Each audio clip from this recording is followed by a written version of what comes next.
There you are. How's it going, man? Hold on. Let me see if I can go to. Can you still hear me? Yeah. All right, we're good. Can you hear the background? Yeah, I do. That's good, man. Holy C Dub. All right. All right. Cool. So I figured what we'll do instead of talking about the mundane and the work stuff is we'll start. I'll do us a count in and we'll just discuss some wrestling stuff and I want to ask you some questions about essentially being an ECW original yourself. So uh, we'll just talk a little wrestling. Sound good? That works for me. All right, dude. All right. I guess what I'll do is I'm gonna start. Let me get I the. was gonna say you don't really have to edit any of this out. I think that just makes for good material. People can laugh at us. Yeah, that's true. That's true. Screw it. You know what? We're gonna do this. We're gonna do this ECW style. We're just gonna go by the seat of our pants, and we're gonna make it work. So, welcome to the My Stupid Little Life. It's a wonderful podcast with great production values, as you can tell, very well thought out in advance. My guest today is going to be Tom Walker. Tom has been a friend of mine since like I don't know the Stone Age. It's been what like 20 some years now, yeah. I I think so. But hey, by the way, I'm drinking that Yingling Hershey's Porter right now. Holy crap, so good. Yeah, there we go. All right, I lost you for a minute there. Did it go away? That's weird. I Yeah, don't know. as soon as I mentioned the Hershey's chocolate porter, you It went left. away. Yeah, maybe edit like 10 seconds out. Yeah, we'll do a little select editing here. Um, but anyway, I'll let you handle that, and I'll I guess I can preface that with saying that in my professional life, that's what I've been doing all of 2020. About a couple times a month was having edit podcasts for work. So I'm glad you're the one doing it this time. yeah, well, let's since you mentioned it, let's shoot into that a little bit. Let's take a little detour and so you work in education, and I'm going to let you take it from there because your job is very confusing to me. It's confusing to me too. So yeah, I won't go into the nitty gritty. I work I'm an IT professional, director of technology, whatever you want to call it. But I've been doing it for well over a decade now for a school district somewhere here in the United States. I'll let your listeners, all like 6 million of them, uh, figure that out. But um, no, it's funny. I was talking to somebody earlier today about what the challenges have been like in the last year or so with the pandemic, and it's funny because when I took the job, every day was different. That's why it really I really liked about it, and it certainly like has not changed with this. Different challenges, different day, but you keep your chin up and you just keep going. Um, the one thing that I really I guess struggle with is just making sure that our kids, at our schools are taken care of. And whether that's tech or otherwise, that's really been the biggest challenge. So I don't want to go too far down that hole, but I mean that's it, and we can definitely, I think, devote some time to that if you ever want to talk about it. Yeah, I mean, we'll pull the plug on that one for now, but yeah, that is something I would definitely like to talk to you about in the future because it's I think what you do is incredibly interesting. It's just something that I could never wrap my head around the extent of what you have to do because there is so much involved in it, and it's not like, oh, hey, yeah, I fix computers. It's not that. It's Right, so much right. more. And everybody back when we were in school, there wasn't a whole heck of a lot to it. It was mostly just I fix computers at a school, or I run the network, and even then, it was still more. There was more to it, but it wasn't to the level that it's at now. It wasn't anywhere near what it's at now. So, No, no, and and I'll stay on for a couple seconds about that, but the crazy thing is that we have gone into just so many schools doing one-to-one programs over the years, and and just moving everything to the cloud, so to speak, and using these different services. And it's one day I might spend several hours doing information for the state, and the next day it's just making sure that there's laptops ready for kids to go. And it's there's a lot of boring there, but there's a lot of interesting stories, and we can even you know get some other people involved with this. We do have a really interesting esports program, that I'm not really a part of, but it is part of our department. So there's some different things and that we have that are going on that are it's quite interesting. So hopefully 2021 and beyond, we can, get those things going again. Yeah, absolutely. I mean, and speaking of things that that we would never have thought of when we were in school, esports. Who the hell saw that coming? Because I didn't. It's funny. And when we even started it, that idea was, you know, approached to me by my tech, and when I say tech, I mean technician. And I kind of shook my head. I was like, "You're crazy! There's no way." And he proved me wrong. In a couple of years, we had a student with a scholarship. So I mean, I spent most of my freshman year playing hockey and PlayStation, but it didn't get me grades or anything. It didn't pay any of the bills. It mostly just wasted the money that I spent going to school. But just born in the wrong era. That's it.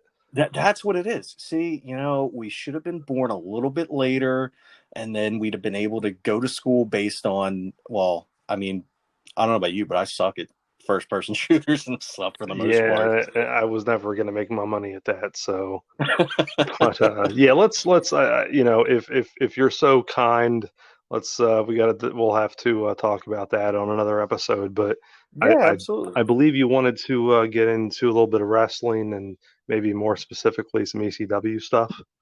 Absolutely. Absolutely. So, out of all my friends who are into wrestling, Mark comes to mind, um, Carly and her husband Bob.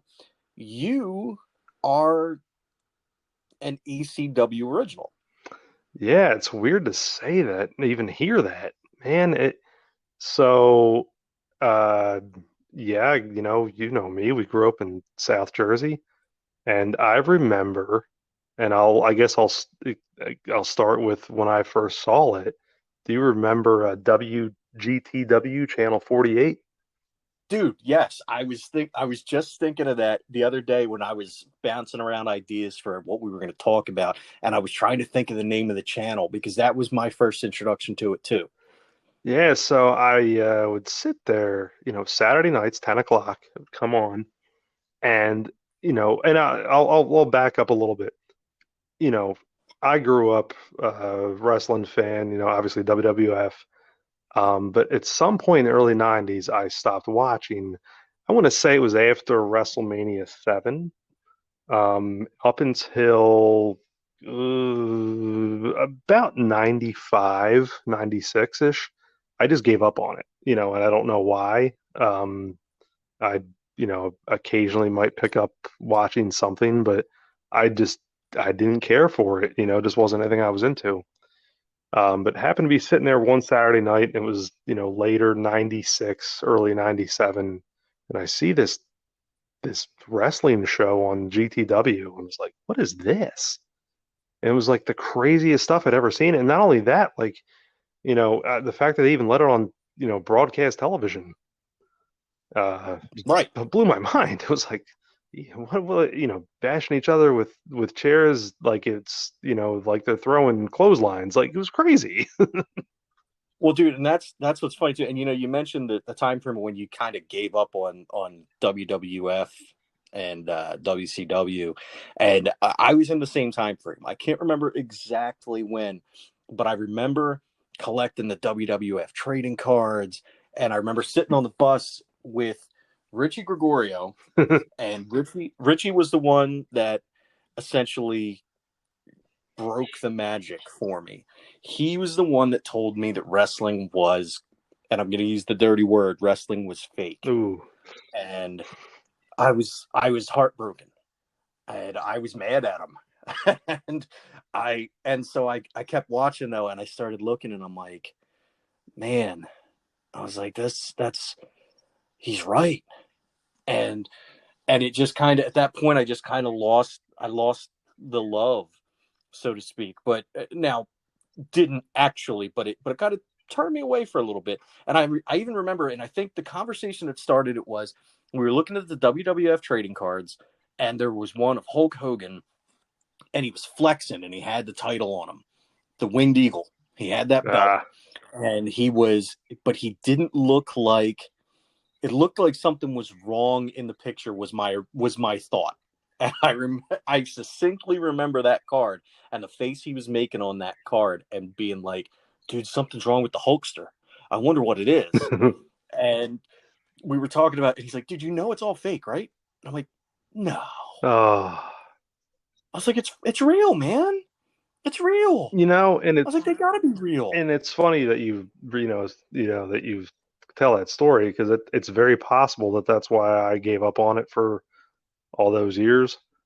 Um, and I maybe a lot of us were in that position, because it was, uh, I think the product at that point too was essentially, you know, I can't say dead, but I think a lot of wrestling fans would agree that that period from about 92 to really, I don't know, to bring this up when the NWO debuts, I think is about it, just a really dead time. And it's really difficult for me to sometimes even try to go back and watch some of that stuff. I'm not saying there's not great content there. And there's great stuff with, Bret Hart and Bulldog and, Sean coming up, and, you have the Razor, Sean ladder match. You have some interesting things that go on, but really overall, man, it's not really that great of an era in wrestling. So No, you're absolutely right, and that was the thing. I guess maybe it was the combination of finding out that it quote unquote wasn't real, and you know, and then the product at the time, what we had access to before ECW, it kind of shot it down, and I wasn't really, I just wasn't digging it. Now, what I will say is, when I say quote unquote wasn't real, look, man, you and I we can both obviously admit that it's predetermined, but to say it's not real, to say it's fake, is not correct. It's right. not the right thing to And say, because you can't fake gravity. exactly, and that's the one thing that's always, stuck with me is, the people that I've talked to over the years. Oh, you're a wrestling fan, I know, haha, and just kind of making fun of it. And it's like, it's fake. And it's like, yeah, yeah, you like The Walking Dead. You realize that's fake too. Exactly. Exactly. I had the same conversation with, I don't remember who it was, but people tell me that all the time. They're like, "Oh, I can't believe you watch that crap." I'm like, "Well, dude, you watch TV, right? Because do you really think that, like your point, do you really think that Rick Grimes is out there shooting zombies? Because guess what? I got bad news for you, pal." And I think, before we dive into the ECW thing, a little deeper here, but and you made a comment about this this year, or at least with 2020, about how wrestling kind of got you through. And I think we all have times, as wrestling fans, that we can look back and say, yeah, it really did, because it's that suspension of disbelief. Um, you can, think it's fake, whatever it is, but it's entertainment. I mean, and at the end of the day, pandemic aside, the one thing that was constant, once again, was wrestling. Right. No, absolutely. And you look back too, even if you want to connect to your childhood. Shoot, I remember watching Hulk Hogan's Rock and Wrestling on Saturday mornings, and playing with those big LJN figures with my cousin while that's on, before Pee Wee's Playhouse came on and stuff. Like, there's so many memories, there's so many points in my life that I can point to, and it's so tied to wrestling. There's something that I can point to and say, "Oh yeah, well, this is when that happened." Or this is what, Junkyard Dog, because dude, JYD. Let's give a little love to JYD, man. He was the dude back in the day. That was my man. And when he came out to Another One Bites the Dust by Queen, that's how I knew that song originally. Really? I didn't know. Yeah. Oh, dude, I didn't know that it was like an actual song on the radio. I heard it on the radio. I was in the car with my parents, driving in Woodbury, and that song came on the radio, and I'm like, oh man, it's Junkyard Dogs, and they're like, no, no, that's by Queen. I'm like, but Junkyard Dog, and they're like, yeah, but it was a real song before Junkyard Dog. And I was like, no, no, not possible, not possible. So So that's a fantastic segue, actually. So WGTW, ECW, and one of the things that caught me, and just as you said that, was the real music. So yes, I'm sitting there and and again, I don't remember the first match that I saw. I really don't. But I do remember the certain wrestlers that really caught my attention. And a lot of it had to do with that entrance music. And it just sounds silly. And I'm gonna and again we're gonna end up going around different horns here. But man, like 2008, I'm gonna date myself here, using Winamp and some other really archaic tools, not like we're doing now. I ran a 6 episode wrestling theme song podcast that I threw on some websites that were existent back then that have not been existent for a long time. So GeoCities. yeah, something like that. But that was one thing that really got me because I was always a big music buff too. So Enter Sandman hits, and it's like, who Oh, is this guy? You dude, I knew that was going to be it. I knew that was the ah, first one. between that and then the next thing I see, uh, Natural Born Killers hits, and like, who's this guy running out with a trash can full of weapons? And the thing that was really interesting to me about watching that on TV was that, and again, what just watching on TV or being there live, they let the music play throughout his entire match, which had to the point that I knew it that I had never seen that before with any wrestling match. They Right, always cut it, and then once the music would hit back up, once the match was over, and I was like, "Wow, that's just really cool." And then you start getting to these others, RVD with Pantera, and it's like, my goodness, like this is awesome. I kind of feel like this is part concert. right, right. And that, dude, and that to me too is what was so great. And you look and think about it this way too. If you look at ECW and how it affected the other promotions, one of the minor things that you don't really take too much of a notice of until you actually sit down and think about it. Can you remember, besides Hulk Hogan, can you remember any like lyrics really to anybody's music um, prior to ECW? It's very hard. The only one that really sticks in my head, and because it's very simple, is Shawn Michaels. But really, other than that, no, you're absolutely right. I mean, because they were great about those. Granted, yeah, they were. I don't know how legal that was, them doing the songs like that, but they were using legitimate music that really, honestly, for the most part, fit every single wrestler that I saw. And it just worked. It worked out really, really well using music like that. And I think you can fast forward to some time, and I know there's some usage now with what we would call non-wrestling theme music for entrances and whatnot. But really, I think ECW was a catalyst for a lot of that. Um, Oh yeah. so Well, and you think about it too. Like I want to say in the Rise and Fall of ECW DVD. Um, God, I used DVD. So talk about dating there you yourself. go. I'm pretty sure Paul Lee said something about they had some kind of deal worked out with Rhino Records where they could use certain songs. But I know Enter Sandman wasn't part of that. You Yeah, know they talk about it but being like a basically $1,000 pop or something, and supposedly the money that they had gotten from Vince and the WWE or F at the time would cover those music royalties, and that's all they were using it for. Now, again, you know, I'm not going to sit here and act, what is truth or not, but it's interesting.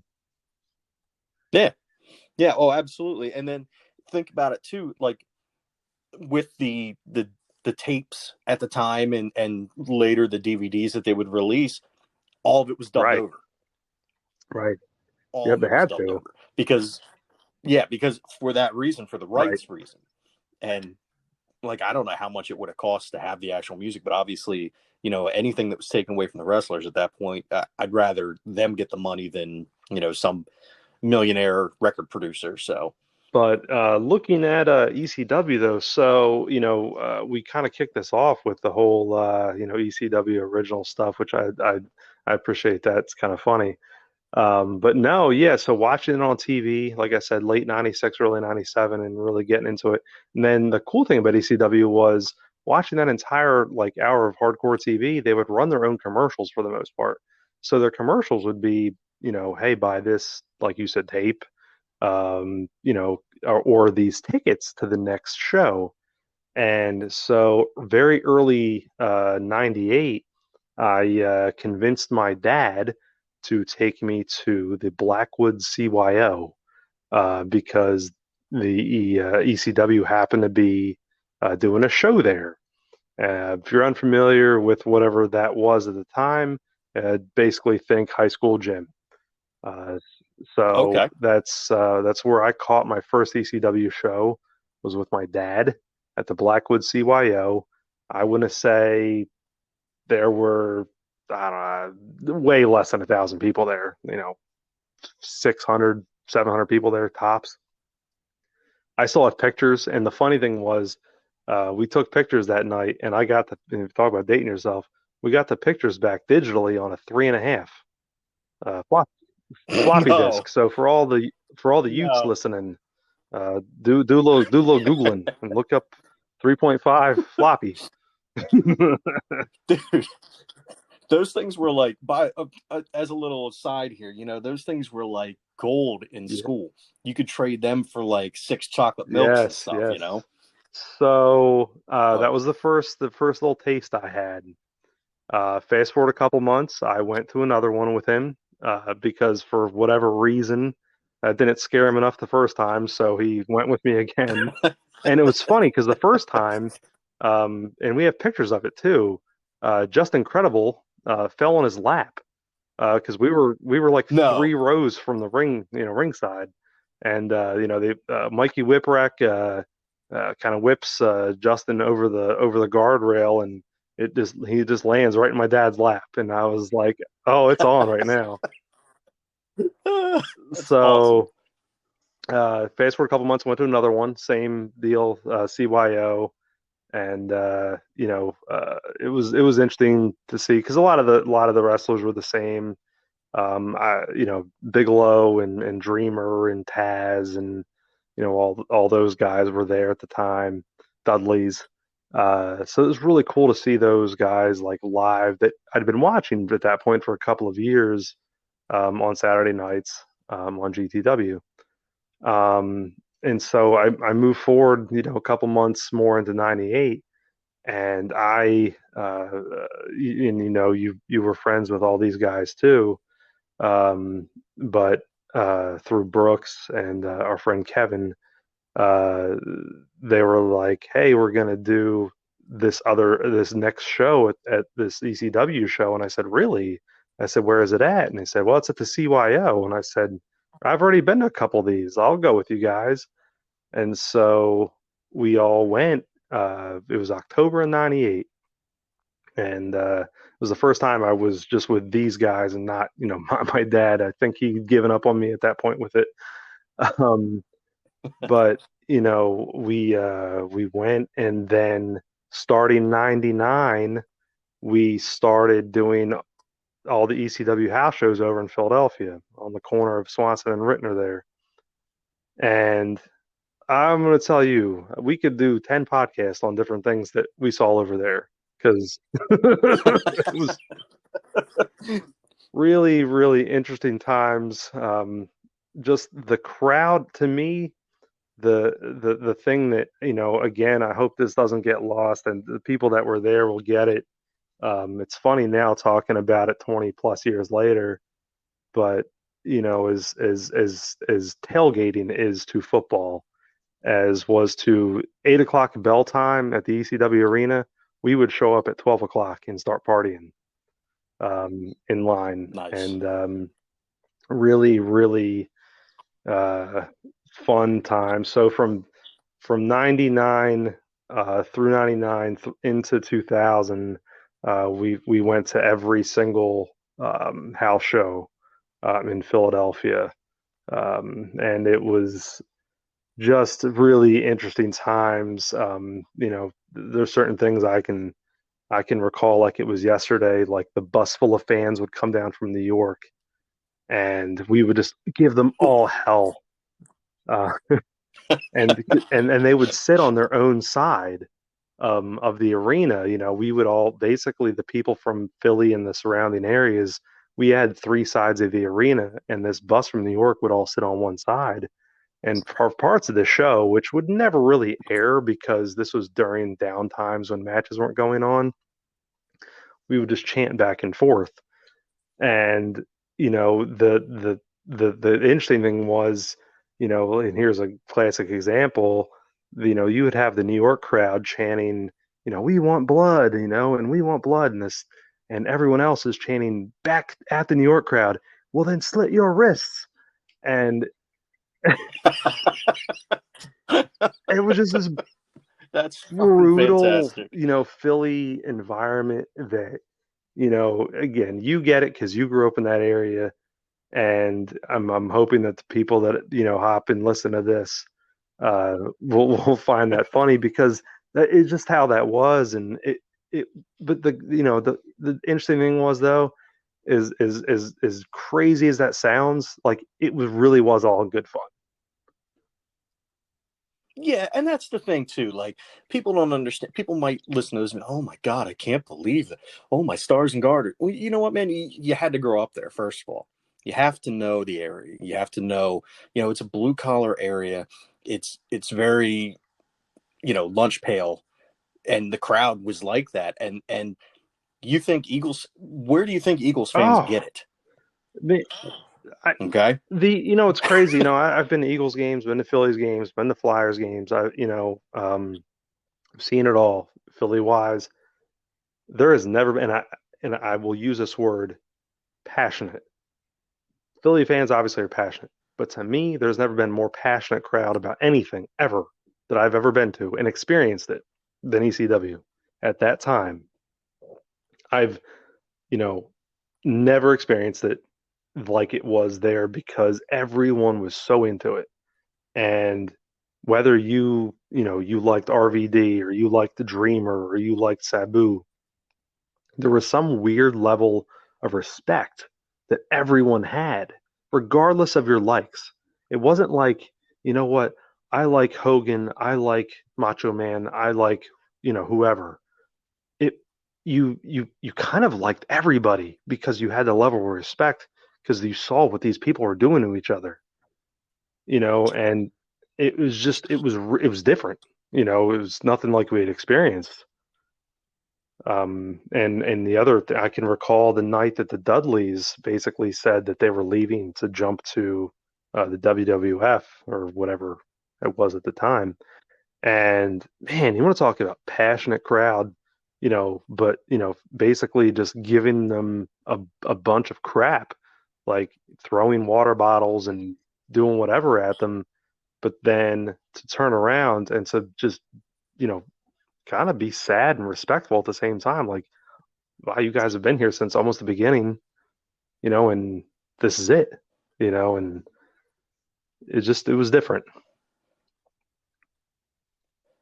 Yeah, and that's the other thing that people don't realize too is how many people who other wrestling fans became they became cognizant of ECW and these guys that were huge stars in ECW once they got to WWF and WCW. And I don't think that they really understand. I mean, maybe since time has passed and WWF or WWE absorbed everybody and bought the libraries and put everything on the network and on other DVDs and stuff. Maybe it's become more widely known, but honestly, Stone Cold, Jericho, Rey Mysterio. Or Yeah, no, was no, Mysterio? Mysterio was No, there Eddie too. Guerrero.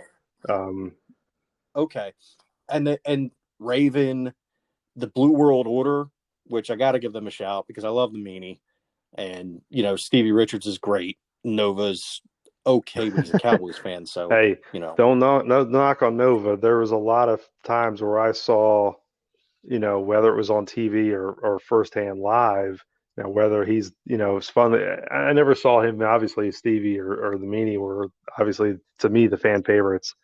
But Nova would pull out these moves that were copied like within, a show or two on the competition. So it was he was very innovative, um, and I always appreciated his work. But yeah, he's another one I liked. It's funny. There's a couple people that I still follow and I think about that were very underrated. Dorian and Roadkill. Um, yeah, Oh, yes, yes. chickens. But then whenever he was kind of in his prime, Simon Diamond, and talk about entrance music. He used Simon Says from Drain STH, which is just an incredible song. But he had a great stick for some time there, and it was there's a lot of really good talent that even came after a lot of the guys because a lot of the guys you mentioned with Guerrero, Jericho, whatever, I caught in my time watching it was just after those guys had pretty much gone to WCW. So, Yeah. I caught into like kind of that new crop. The people I really caught in were like RVD, Sabu, New Jack, the Eliminators, one of my personal favorites, John Cronus, and I can attest to this that after the ECW days, Cronus made an appearance or two in CZW, and I would go to those shows Nice. in Sewell, New Jersey. They would do those in the indoor soccer arena, so you can imagine how many people those shows drew. Um, but I would see Cronus there, and I had the honor, I guess, because I was such a fan of. He was coming out of the bathroom, and I had to go in, and so I got to say hi to him. um, Well, dude, you when you were going, then you got to see Lance hmm Storm Yep, yep, with the yep. Impact Lance and players, right? Justin.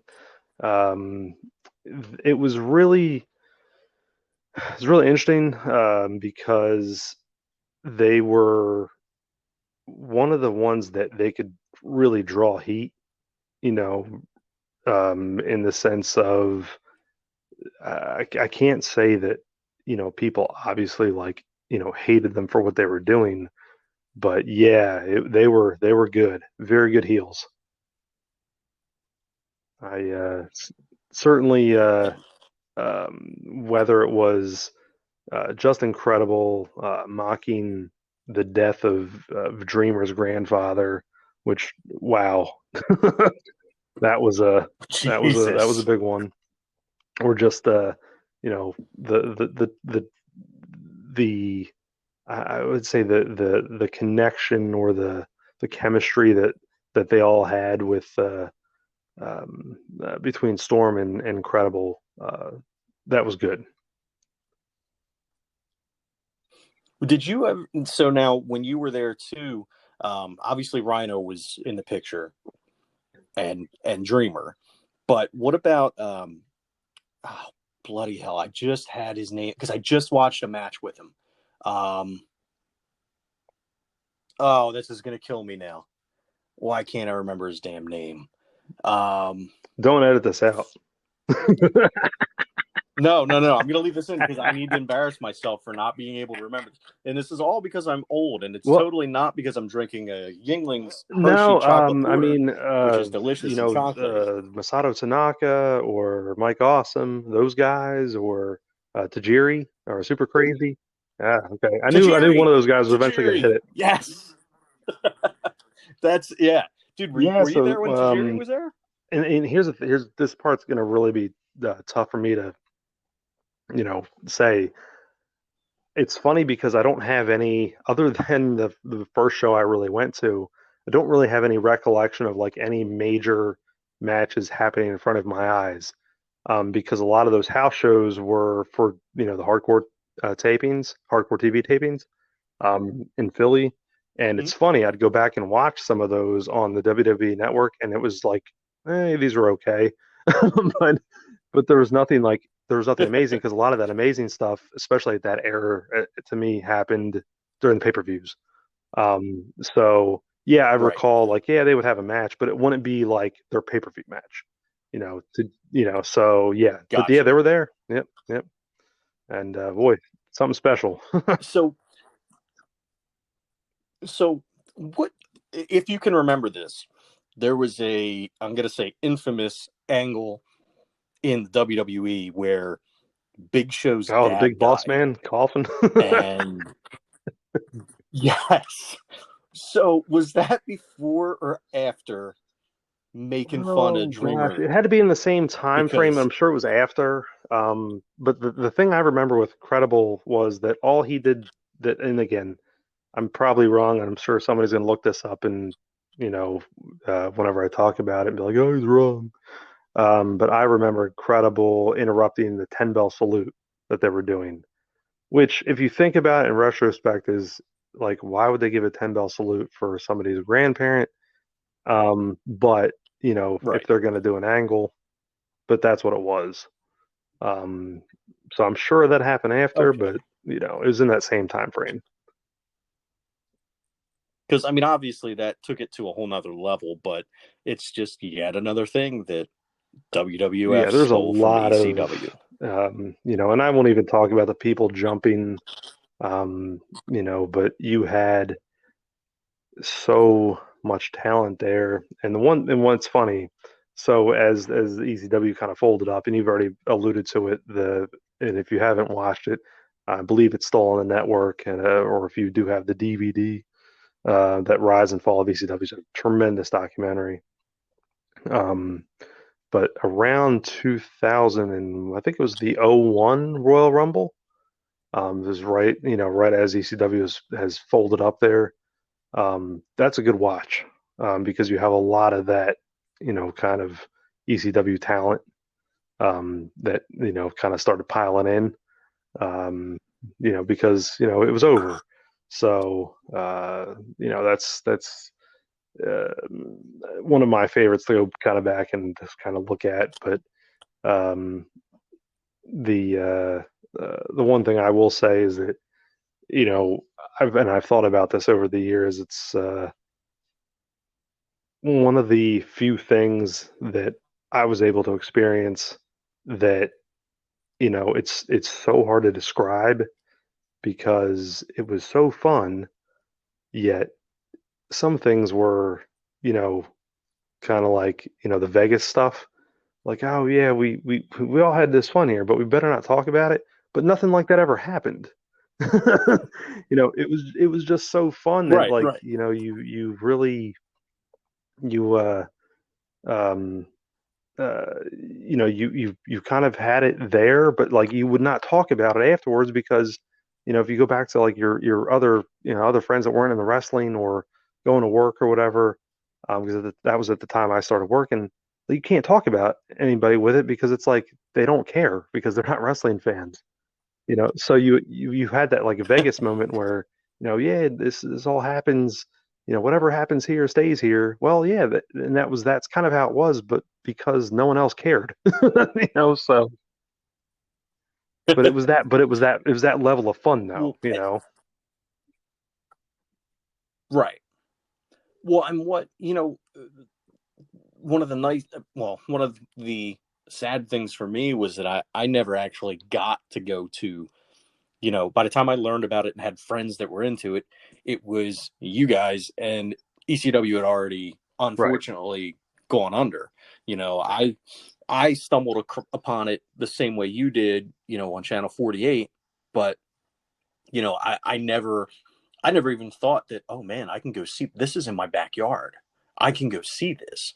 And so I never, and again, because my friends were who my friends were at the time, none of them were really into it, and I never really got to go. But God, that Yeah, would have been you so know, and cool it's and it's to and be it, there yeah, and and it's see because everything. I did the shows at CYO. Like I said, I did many shows at the arena, and I actually did a show up in North Jersey. It was right after Rick Rude died, and I can distinctly remember the 10 bell salute for him. Um, so that was interesting.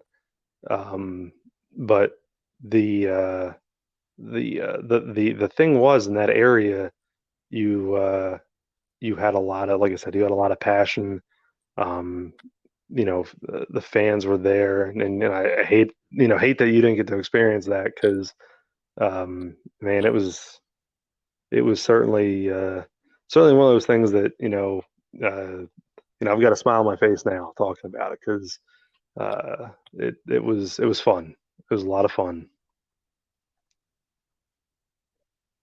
Yeah, and that's and that's just what I drew from it just through watching it and going back and watching stuff on the network, going back and watching. I've got a couple of the DVDs and Blu-rays, and what really inspired me to go back was not only seeing guys like Mick Foley and finding out, oh man, Mick Foley was he was in ECW and he was this and he was that, and guys like Terry Funk and finding out Stone Cold, even though Stone Cold didn't really wrestle, he was more cutting promos, um, and then seeing everything with the Blue World Order and all these guys that were there, and listening to other podcasts like the Meanies podcast, Mind of the Meanie, listening to Edge and Christian, because Edge and Christian were really good friends with Tommy Tommy, Dreamer and Rhino, and they have them Tommy. on. Tommy, Tommy. God damn, if he ever listened to this and then he made it all this way and then he heard that, eh, you know, Hey, you know what? that would make my day. That would make my day, but it would piss him off. Dude, he actually responded to me on Twitter. True story. Um, I forget why, but I responded to him on Twitter and I was like, boy, I bet you don't miss hearing them yell Tommy at you anymore. And he actually DM'd Wow. me. You know, he did too to me, Yeah, but so not that's my DM. But several years ago, I had found my ECW figure of him, and I still had it in the package. Still wrapped up, and never opened it. And I posted it, and he he responded with, "Hey, look, I'm the man in the box." And I thought that was just fantastic. that is, dude, So that is glorious. Um, well, Carly is friends with Al Snow on Facebook, yeah, I didn't even and think to mention him.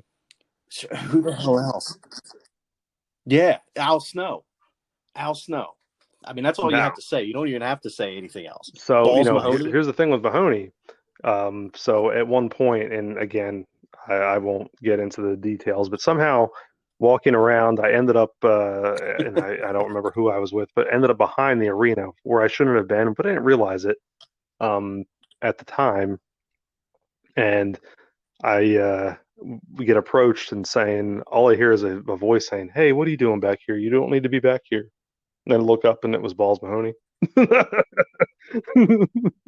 Oh no. So, yeah. Um, yeah, yep, Oh, yep. poor So that Balls. was it's just funny to think about things like that, and um, the one of the other things that I do recall, this again, this was past when ECW had just folded, but I'd gone to a, CZW show, and I got to meet somebody that and talk to him for a few minutes. That was really cool. If you've ever watched it, right in the front row, hat guy.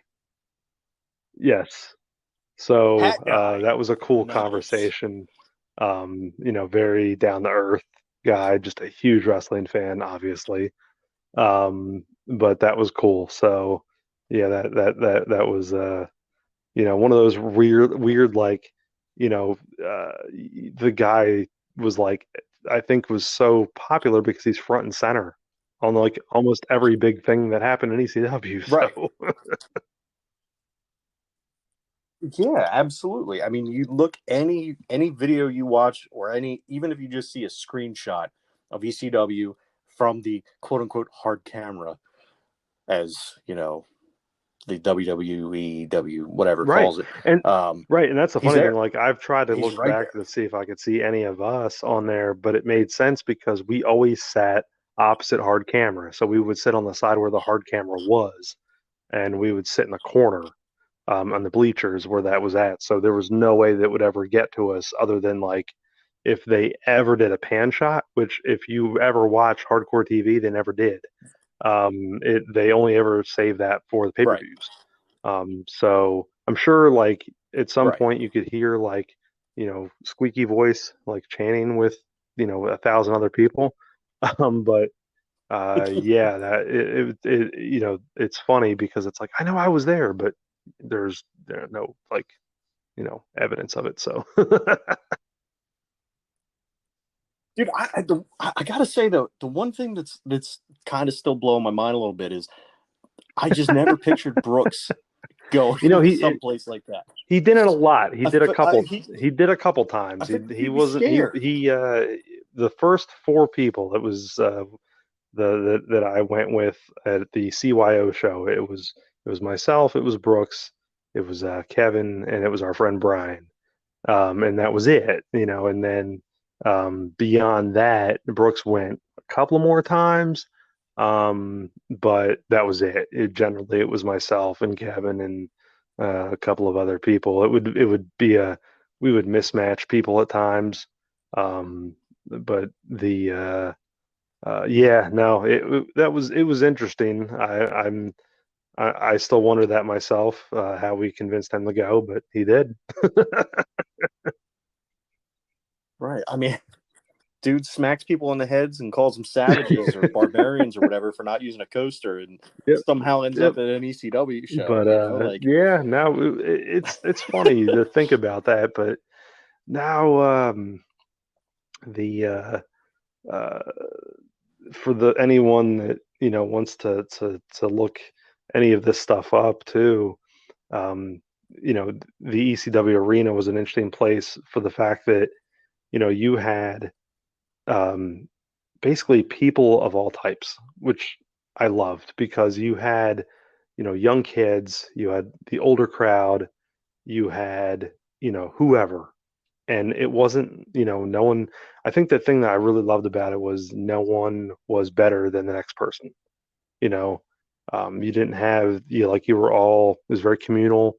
It was very I can't say family oriented. It didn't feel like that obviously, but it was uh if you saw something happen to somebody, there were 10 people willing to, kind of like, hey, they might not have known you, but like, yeah, no, they would vouch for you, because you were part of that, that right. crowd that was, the ones chanting all that crazy stuff. And I certainly don't want to repeat any of it.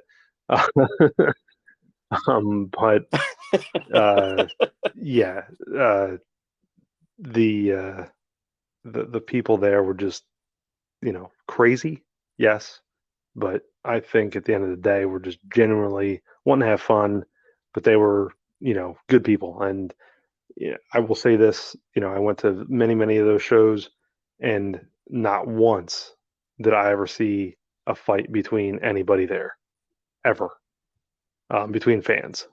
Yeah, we gave crap to the New York fans, and they gave crap to us. Right. Never saw a fight, ever. I think that speaks volumes to how that crowd really was. There was, I'm sure there was at times, maybe times that I weren't there, maybe prior to me going to those shows, but those crowds, yeah, they were fun, yeah, they were loud, they would chant this and that back and forth, they would do whatever, never violent, just always a good time, and um, I can't say that for some even baseball games I've been to. So Yeah. Well, dude, let's face it, and I'm not gonna be the oh they threw snowballs at Santa Claus because that's bullshit. But I mean, it happened, but there were mitigating circumstances, and also that happened in the '70s. So fuck off. But what I am gonna say is at that time, and I worked security for the Eagles at this time, and I worked in the Hmm. 700 level, and you know what the Oh 700 yeah. level is. I didn't see any fights when I worked in the 700 level, but we had a jail in the bottom of Oh, I our remember. stadium at that point. So there was something to be said, Judge Seamus McCaffrey. There was something to be said for the evil stereotype of the Philadelphia fan, and a lot of the people that were going to those ECW shows were a lot of the same people that were going to Flyers games, that were going to Phillies games, that were going to Eagles games. Although, really, honestly, at that No. time, not many people were going to Phillies games. But that was, that was during the moribund years at the late '90s, and the vet, which was a freaking sewer. I miss it. I miss it. Don't get me wrong, because it got loud, but it was a sewer. And those are the same people, and somehow Right. it didn't bring that out of them. That, like you said, that communal aspect of it, you know, Yeah, and and again, that's I great. could That's be something wrong that you can't on say sure for some many. crazy thing happened at some point, but I don't ever recall seeing anything bad. Yeah, I mean, people were stupid and did stupid things. Obviously with a lot of drinking, whatever, but there was never any fighting. Even, before the show, during the show, after the show. Um, and I think it was because everyone was just there to have a good time. And I'll give credit to uh, the other unspoken heroes of the whole program, Atlas Security, um, who they would Atlas Security would actually patrol the crowd prior to the show, which was really interesting because then you got to talk to those guys too. So maybe that was Right. part of it. There was like a presence there that kind of kept everyone under wraps. But no, like for the most part, it was really, it was a fairly just fun, yeah, pretty loud, noisy, and boisterous environment. But I never felt, never once threatened or, you know, like something bad was going to happen or even near me. It was fun. I mean, and I'll be honest, I can't say the same for, Right. some of the restaurants I've been in Philly. So, shoot, I mean, even, anywhere has its bad areas and everything, but there, dude, I've been in some shady ass places in Philly, and I love it. I love Philly. Don't get me wrong. I'm not talking shit on Philly. If I'm going to talk shit on anywhere, it's going to be here in Florida. But that's besides the point. But to go into that kind of environment where people are drinking and expanding their minds in other ways, and and to not have any kind of violence is amazing, especially Right. And it's especially in funny. that I kind of I could think atmosphere. about So some of these stories post ECW, whatever, too, because, um, right after it folded, MLW came up, which is this is another podcast for another day. But when that came up, and MLW is, obviously still around now, just interesting. Um, the first show ran out of the arena, and they ran a tournament, and there was Shane Douglas was there, Bam Bam Bigelow, Vampiro, some of these random people that, ECW, yeah, ECW or not, were there. Vampiro. Well, the interesting thing was Bigelow was supposed to be on the show, and of course, I'm there for that first show, and we all, once again, get there several hours prior because it's like, well, ECW's gone. Let's kind of, rekindle the thing.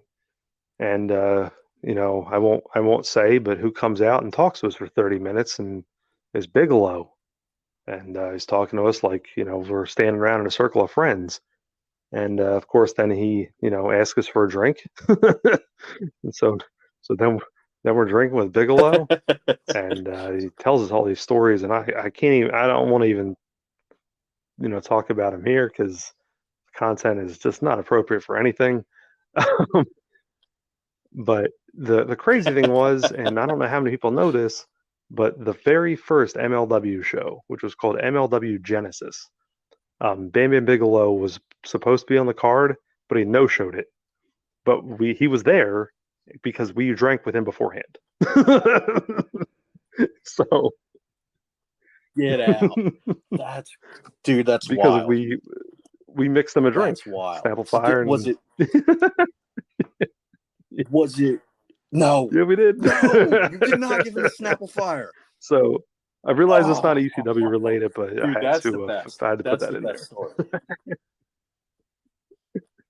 No, that's pretty damn ECW related because I feel like the Yeah, Snapple it was a Fire staple. But he was the first is an person to ever ECW ask for a drink. drink, and was like, well, let's go make him one. Well, dude, so why did he know? Was he too messed I, up, or I was don't he know. I know was there like some kind of money it dispute, or wasn't what was really, the to be deal? honest, not too long after that he passed. So there may have been other issues there. Uh, But yeah, no, he was supposed to be there because they ran a tournament for their title that night, and he no-showed it. And he was there. So I don't know what ended up happening, but um, yeah, the that was the last time I was at the arena, was that show, was the first MLW show, yeah. And oh, then no kidding, dude. Well, you know what's funny is so obviously all these different run-ins and stuff that we have with celebrities and with wrestlers and stuff, and you mixed a drink for a guy that I used to play as in yeah, isn't that crazy? NES WrestleMania It's because I crazy too, always because used like to be I Bam Bam. think about that, and it's like, man, like no one would believe that, but like I know from going to all these shows, like, and how they were, like, it's not far from the truth. Like if you were there, like of course, like that's how these people were. I remember one of the ECW wrestlers, Angel. Man, that was one of the guys that he was coming in. He was like bringing in tables, like they were bringing him in off U-Haul trucks, and he was bringing them in, for them to break. Like he was a helping, but like the guy was on the card. No kidding. So Well, that's kind of what that. I mean, you've watched the rise and fall of ECW, but it seemed like that's what it was. Is like not only were you, and maybe that's why there was such the family atmosphere amongst the guys. I mean, as far as I can tell, now obviously neither of us were in the locker room, so we can't really speak for them. But it just seems like everybody they had two jobs. They had the job they had to do in the ring, yeah, and then they had the job they had to do to make things run. And yeah, it's wasn't either him or Bubba in charge Dreamer, of one of making those. I know they T-shirts or talk something about like that that? on the Rise and Fall. But yeah, no, you're right, and Yeah. yeah, they all had these like multiple things, and I think it's because it was such a small, organization. There was no The front office was Paul, and his parents, I think. Right. But no, yeah, Yeah, yeah, yeah. hell, we could go Yeah. on for hours about this. But yeah, Yeah, we could. I'm gonna stop bending your ear, man. I've no, no, taken and up we almost an hour probably of should your have said time, that, so I'm gonna let we were you. gonna do this in person, but we just had so much stuff going on last week.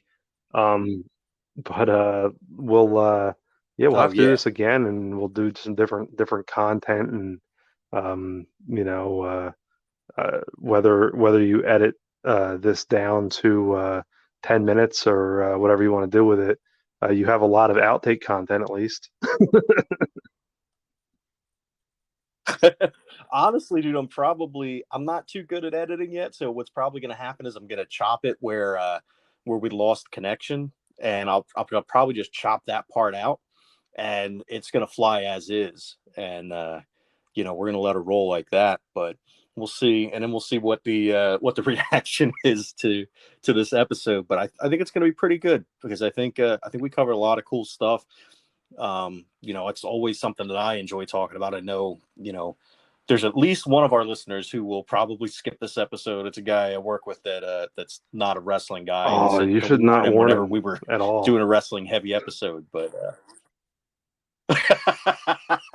well, yeah, but I think as soon as he tunes in and hears, that intro, I think he's gonna bail. But yeah, maybe I don't know. I'll tag it Yeah, as we're something we're we're talking we're talking we're misleading talking and see about how many people we get listening. lumber. That's it. Yeah, the sawmill. That's right. Yes, yeah, Yeah. because See. your dad bought. a sawmill because he was not That's happy right. with the Exactly. quality Exactly. of the lumber at Lowe's, which is the most insane thing that I've ever heard, but it's Yep. also the Yep. most your dad thing that I've ever heard. And not that your dad's insane, but just that is when if somebody were like, yo, my dad went to Lowe's, wasn't happy with the wood, and they bought a sawmill so they could make their own lumber. And I didn't know who said it. Yep. I would Yep. automatically think it was Yep. And you he did. because that's the kind of thing your dad would do. And that is not a knock in any way, shape, or Yeah. form. Yeah. That is just Yep. Don't your worry. dad. Chances that he listens to this are, He's awesome. yeah, non-existent. uh, so there we go. Well, him So, and my dad are in the same hey boat on man, that we one. did an hour. Well, We did. We let's did. Holy do this crap, again. we did Come an up hour. with some But new material, let's and just make sure you put a couple of other people in between us. I don't want to hog your podcast. yeah, we'll see. I mean, maybe dude, honestly, I've been promising Kara as the first guest since I started this damn thing, and she and I have just never been able to put it together. But I think now that I've kind of got an idea of how to do it, like with the app and everything, Yeah, I will. I think maybe it might actually happen. So I'm gonna say it. I've said it every single episode. I've said, all right, and next week or next podcast will be my special guest, Kara Shiabogar, and it always ends Hey, up either me well, just doing it myself it's or now you. at least you have somebody. But it's interesting. It's first. It's funny because I've used Anchor now for a year, and I've never used the app like this. This is cool. I'm learning myself. Yeah, you know what? The only thing that Oh, it's sucks all is I phone can't stuff. use the Interesting. Hmm. brand new microphone that I bought. Yeah, but hey, you know what? If it gets the Well, there job you done, it gets the go. job done, and now I can return this microphone and Well, it's save been fun. $50. So there we go. All All right, right, man. Tom. Well, thank you for your time. I appreciate it, my brother. You Will do. Sounds good. give my love to the family, and I will Later talk on. to you later. All right. Later, brother. So that's going to be it for this episode. Next episode, we'll have Kara Shiavo Gar. Hopefully, everything works out as far as the recording, because as far as I can tell, this recording didn't turn out too well. Tom and I will probably end up re-recording at some point, but just in case, just wanted to give you a heads up. Anyway, have a great week, and I'll see you later.